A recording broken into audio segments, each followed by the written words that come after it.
Hey guys, so I want to talk to you today about the biggest problem that I see over and over and over again when it comes to e-commerce stores, Shopify stores, BigCommerce stores, WooCommerce stores. Basically, the biggest problem that I see all these stores suffering from.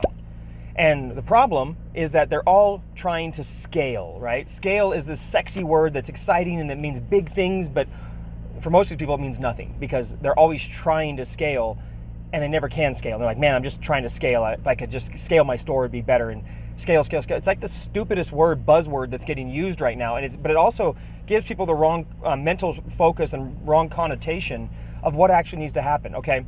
Our company name is called Build, Grow, Scale, okay?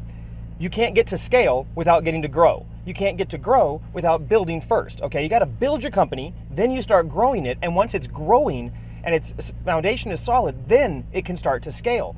But that's not what people do. They don't even finish the build process correctly. They just get the store up, start buying traffic, get some half-assed products, and then they try to skip the growth phase where they learn their business, learn their customers, get their systems in place, and then jump immediately into this scaling piece. It doesn't work that way. You can't build a business going from half-assed build all the way to scale. It's asinine. It doesn't work. It's a myth, and people who are selling that crap, should be drug out and shot because it's complete bullshit.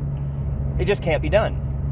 Okay, so what I want to talk to you about now is like how can you scale? How do you get to the point where you can scale a business? Okay, well, the first thing is when people start thinking of scale, okay, what they're really trying to do is to maximize, right? They want to maximize the money they can make. They want to maximize and grow and all this stuff. Okay, well, the phrase that we use, the little catchphrase that we tell people is that you need to optimize before you can maximize. Okay, optimize before you can maximize.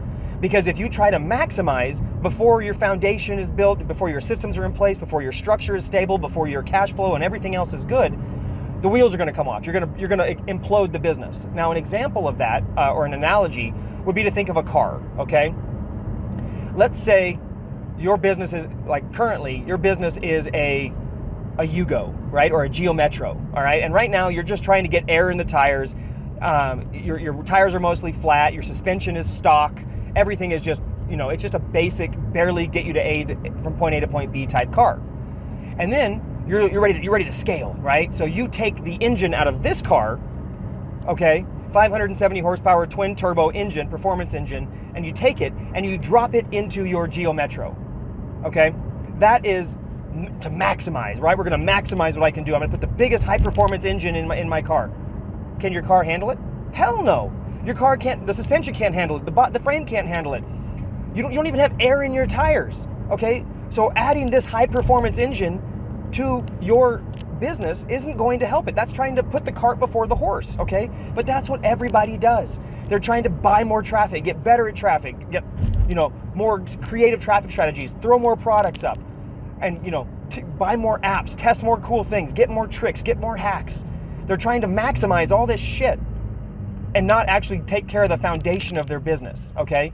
So when we say optimize before you maximize, we mean fix your car, structure your car so that you get the air in the tires, beef up the suspension, make sure the fuel lines and the brake lines and everything else around the car is strong and ready so that when you drop that high performance engine in there, it can run, and it can run at a higher level, okay? Now, how does that translate to your store? Okay, optimize before you maximize when it comes to your store means dialing in your store, okay? Everybody spends so much time dialing in their traffic and trying to get the lowest CPC, the best CPMs, and trying to really get the best targeting perfect, and then they still can't sell. Well, it's because they're neglecting their store. Well, the store is the foundation of your business, okay? It's like the house with which your business is built on. So your store is where the visitor lands after they click on one of your ads. Cool. That's one click. You show them an ad, they click once, and they land on your store. Well, from the time they land on their store, there are between minimum of 6 to 8 clicks that they're going to have to make in order to get from where they land on your store to a completed purchase. Okay, but you spend all of your time optimizing that one click, and you ignore the 6 to 8 clicks that they have to do, and you have to get them through in order to get them to turn into a purchase. That is where we're talking about optimizing before you maximize. It's easy to turn up your traffic, but all you're going to do is flood your business, and it's not going to make you any money. You're just going to kill it, okay?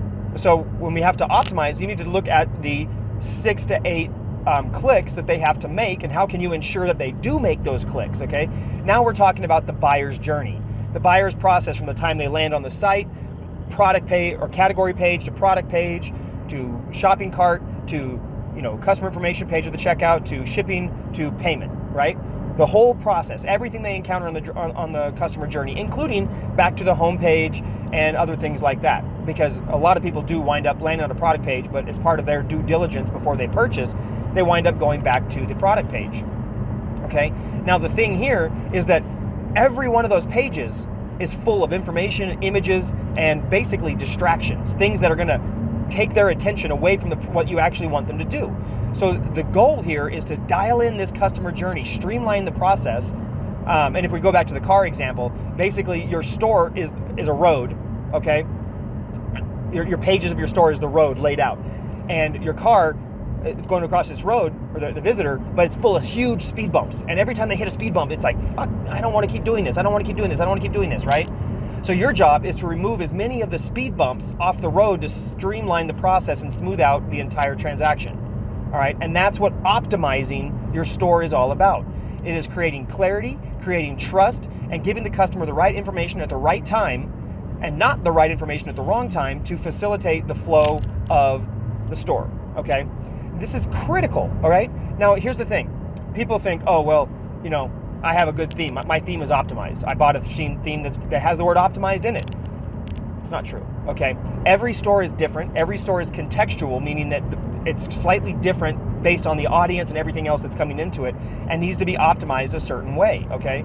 You need to be able to dial in your product page to specifically meet the needs of your audience, including if you have different product categories, different product types, each product type may need a different form of optimization to smooth out the process to ensure that you get the highest possible add to cart clicks on that product page, okay? And from there, the next thing is to get them to the cart. The problem is most people's cart is probably the worst optimized part of their store. They just use whatever standard generic crappy cart comes with their theme, okay? And that's why your cart abandonment rate is so high, because your shopping cart is leaking, all right? And then the checkout, the same thing. So another way to look at this is to look at your business like a bucket, okay? Your business is the bucket, right?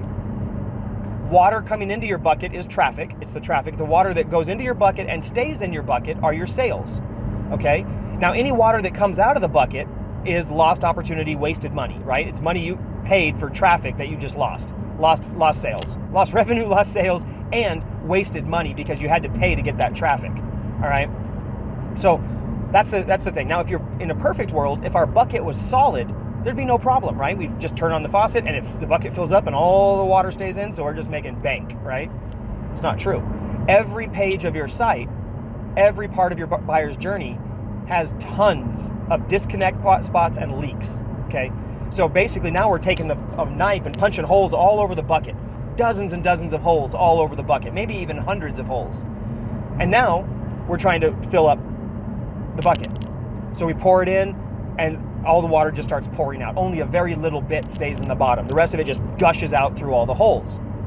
This is what your store looks like when you're buying traffic to an unoptimized store. This is when you maximize before you optimize. You waste and you lose, okay? And you wonder why you're struggling. But now the initial reaction is saying, as you look at it, you're like, oh my gosh, all this water's pouring out. I need to turn up the faucet. I need to get more traffic so more comes in. So instead of using a garden hose, now you switch to a fire hose, okay? What happens? Does more water stay in? No, more water spills out. The holes get bigger, like erosion, right? It just continually gets worse. So this is how it works, okay? This is literally what is going on in your business on an everyday basis. And all that water that's pouring out is literally just costing you a fortune in advertising and tons and tons and tons of lost sales, right? So what should you do? Well, if we look back to the little catchphrase, optimize before you maximize, your job is to go in there and patch all the holes in the bucket that you can, right? Slap some tape on them, band-aid them up, fill the holes in so that there's less holes and more money and more water stays in the bucket, right? Now, I'd love to tell you, hey, I can show you how to patch all the holes and you'll just have a totally solid bucket and make a fortune. I can't tell you that because I'd be lying. It's not true. Your bucket and your store will always leak. It's just part of it. but you can dramatically reduce the amount of leakage that comes out if you take your time and optimize before you maximize. So guys, if you want to learn more about how to optimize before you maximize, watch these 2 videos right here. And also, don't forget to click the button below to subscribe and the little bell icon to get notified when we release new content. See ya.